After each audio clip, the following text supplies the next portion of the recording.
মধ্যাহ্ন বিরতির আগেই মোটামুটি দুইটা বিষয়ে প্রায় জাতীয় ঐক্যমত্য পোষণ হয়েছে। সে বিষয় দুটো আগে বলি। প্রথমে কি আজকে জরুরি অবস্থাটা আলোচনা হয়েছিল? প্রথমে জরুরি। ইতিপূর্বে আমাদের এই দুইটা বিষয়ে কিছুটা অগ্রগতি ছিল, যেহেতু সেই সময় কোনো উপসংহারে আসা যায়নি, সেজন্য আজকে আবার বিষয় দুটি উত্থাপন করা হয়েছে। সেজন্য আলোচনাও খুব বেশি করতে হয়নি। জরুরি অবস্থা ঘোষণা সংক্রান্ত সংবিধানের আর্টিকেল 141 ক সংশোধনের ব্যাপারে সব রাজনৈতিক দল একমত পোষণ করেছে এবং এটা আগের ঐক্যমত্য ঘোষণা হয়েছে। দ্বিতীয়, যে এই জরুরি অবস্থা ঘোষণা যেন রাজনৈতিক হাতিয়ার হিসাবে ব্যবহৃত না হয়, সে ব্যাপারেও ঐক্যমত্য পোষণ হয়েছে। কিন্তু এর প্রেক্ষিতে কি কি পরিবর্তন সংবিধানে আনতে হবে সেই বিষয়গুলোতে আগে বিস্তারিত আলোচনা হয়েছিল, কিন্তু ঐক্যমত্য আসা যায়নি। আজকে যেটা কনক্লুশনে আসা গেছে, তার মধ্যে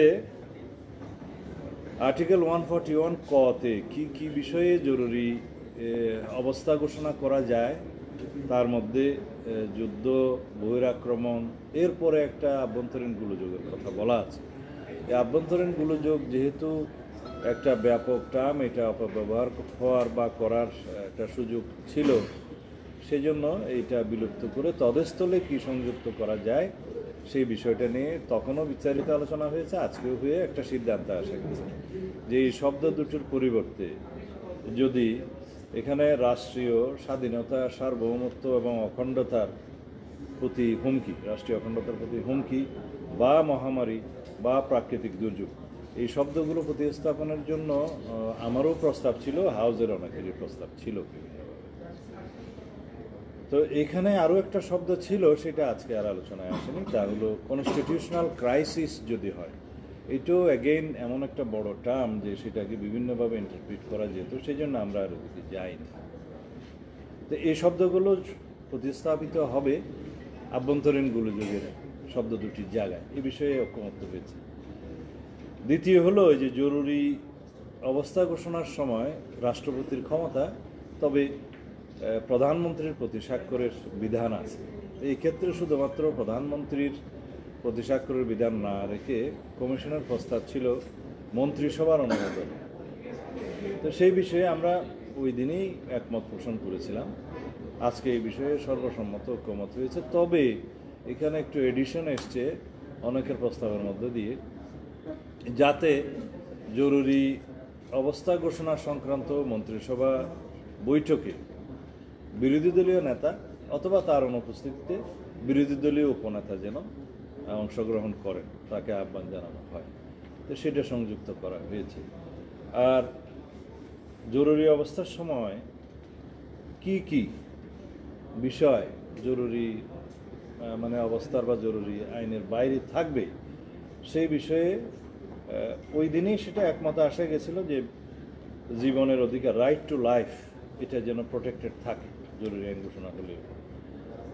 তখন আমার প্রস্তাব ছিল যে আর্টিকেল 47 ক যাদের বিরুদ্ধে অ্যাপ্লাই হয়, অনেকে বলেছে যে আমি যেভাবে মানে সাংবিধানিক কথাগুলো বলি, যে এটা নাকি মানে সাধারণ পর্যায়ে যে একটু ইন্টারপ্রিটেশনের অসুবিধা হয়, সেই জন্য আমি আজকে একটু খোলাসা করে বলি।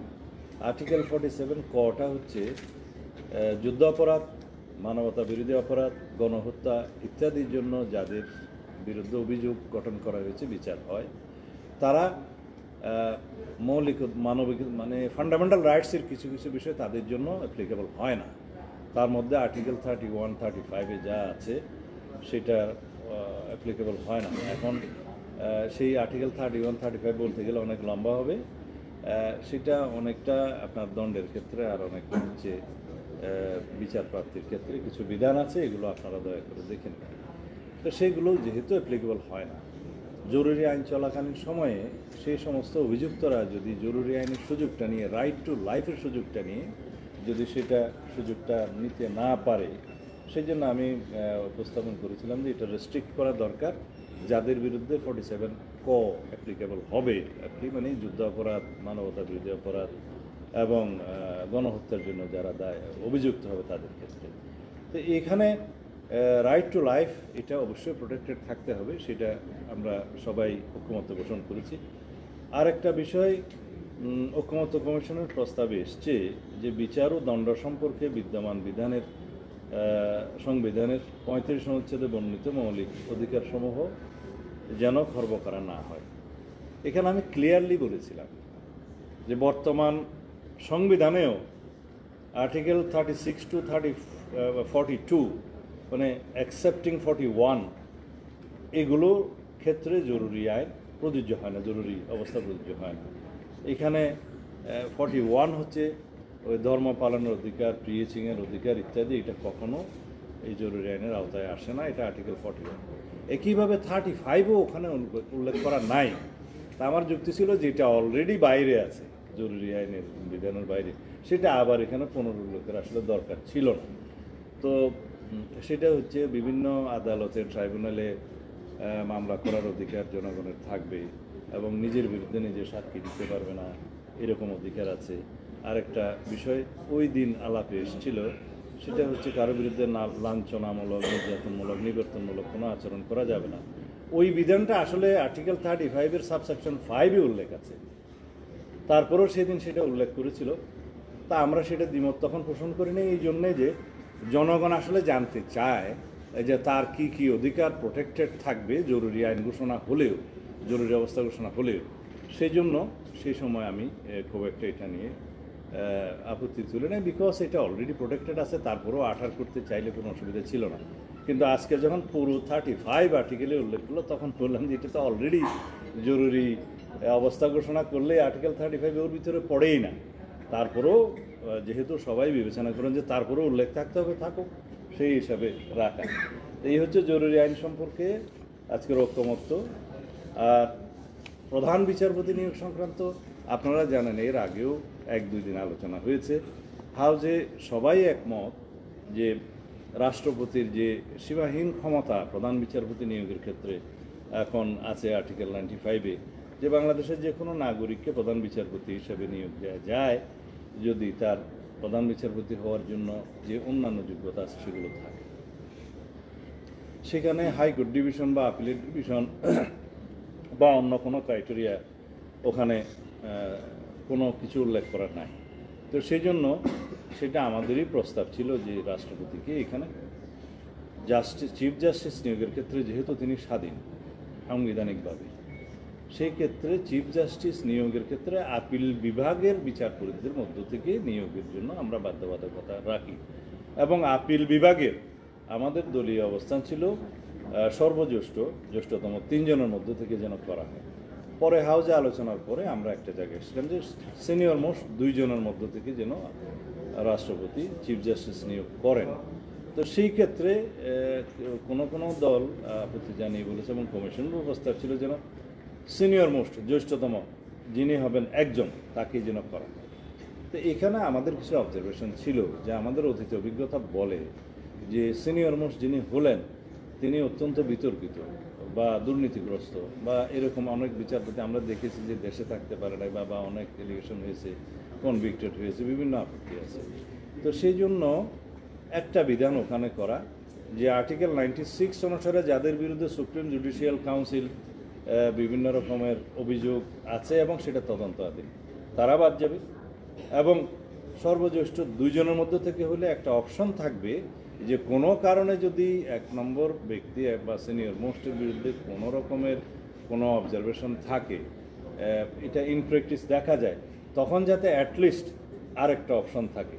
তো এটা অনেকেই মনে করেছেন যে এটা হয়তো রাজনৈতিকভাবে প্রভাবিত হবে, কিন্তু এখানে যেহেতু রাষ্ট্রপতি নিয়োগের ক্ষেত্রে বা ইলেক্টেড হওয়ার ক্ষেত্রে আমাদের একটা প্রস্তাব আছে যে লোয়ার হাউসে বা আপার হাউস যদি গঠিত আপার হাউস সহ রাষ্ট্রপতি গোপন ভোটের মাধ্যমে স্বাধীনভাবে এমপিরা ভোট দিয়ে রাষ্ট্রপতি নির্বাচন করবেন। তো সেই ক্ষেত্রে তো রাষ্ট্রপতি আগের রাষ্ট্রপতির মতো হবে না, সেই বিবেচনায় আমরা বলেছি যে এটা রাষ্ট্রপতির হাতে থাকা উচিত। তো যেহেতু 2 জনের মধ্য থেকে হবে না, 1 জনের মধ্য থেকে হবে, এই বিতর্কটা শেষ করা যায়নি। সেজন্য ঐকমত্য কমিশন একটা প্রস্তাব এভাবে দিয়েছেন যে সিনিয়র মোস্টকে বিচারপতি, সব প্রধান বিচারপতি হিসাবে রাষ্ট্রপতি নিয়োগ দেবেন। তবে কোনো দল তার নির্বাচনী ইশতেহারে উল্লেখ করে যদি ম্যান্ডেট প্রাপ্ত হন, তখন সেই দল যদি ম্যান্ডেট প্রাপ্ত হয়, তখন তারা দুইজনের প্রভিশনটা সংবিধানে রাখতে পারবেন। তো সেখানে ওই 70 অনুচ্ছেদে যেমন নোট অফ ডিসেন্ট দিয়ে আমরা একমত হয়েছিলাম, এটাও অনেকটা তার কাছাকাছি। তো এই বিধানে যেহেতু সবাই একমত হয়েছে, আমরা যেহেতু জাতীয় ঐক্যমত্য সৃষ্টি করতে চাই, এখানে আমরা একমত হয়েছি। এই ছিল দুইটা বিষয়। আর তত্ত্বাবধায়ক সরকার ব্যবস্থার যে জুডিশিয়ারিকে বাদ রেখে তার আগে কয়েকটি বিকল্প প্রস্তাব রাখা যায় কিনা, এই ব্যাপারে সবাই একমত। এবং তত্ত্বাবধায়ক সরকার ব্যবস্থা পুনর্বহালের ক্ষেত্রে তো দ্বিমত সারা জাতির মধ্যেই নাই, সবাই একমত। কিন্তু সেই তত্ত্বাবধায়ক সরকার ব্যবস্থা আগের মতো আর্টিকেল 58 ক এবং ক 2 পরিচ্ছেদে যেভাবে আছে আর কি, 58 ক খ গ যেভাবে দেয়া আছে, সেই 58 গতে যেভাবে গঠন প্রণালী হিসেবে বলা আছে, তার মধ্যে পুরোটাই হচ্ছে জুডিশিয়ারি নির্ভর। তো সেই জন্য সেই জুডিশিয়ারি নির্ভর প্রস্তাবগুলোর বাইরে যদি কয়েকটি প্রস্তাবে আমরা আগে একমত হতে পারি সবাই মিলে, তাহলে জুডিশিয়ারিকে বিতর্কের বাইরে রাখা যায়। এবং শেষ অপশন হিসাবে জুডিশিয়ারিকে যদি রাখতে হয়, সেই বিকল্পগুলোর বাইরে থেকে যেমন সিরিয়াল 4, 5, 6 এইভাবে রাখা যায়। এবং সর্বশেষ অপশন হিসাবে সবাই একটা জায়গায় এসেছে যে রাষ্ট্রপতিকে রাখা ঠিক হবে না, সর্বশেষ অপশন। তা আমরাও মনে করি যে রাষ্ট্রপতিকে না রাখতে পারলেই ভালো।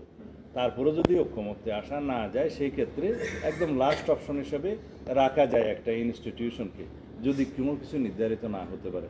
তা আশা করি সেই বিষয়েও সবাই বিবেচনা করবেন, যেটা নির্ধারিত হয় আমরা সেটা মেনে নেব। এখন বিষয় হচ্ছে অনেক আলাপ আলোচনা হয়েছে।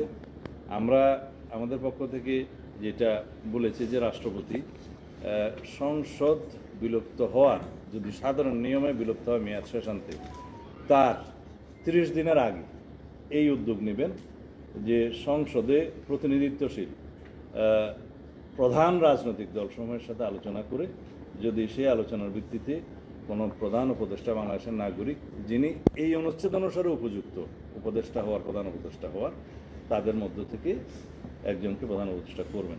যদি সেই অপশন না পাওয়া যায়, তাহলে প্রধানমন্ত্রী, বিরোধী দলীয় নেতা, নিম্নকক্ষের স্পিকার এবং ডেপুটি স্পিকার, সেই ক্ষেত্রে ডেপুটি স্পিকার বিরোধী দলের হবে, যেহেতু ওই অপশনটা আমরা অন্য একটা প্রস্তাবের মধ্যে আছে।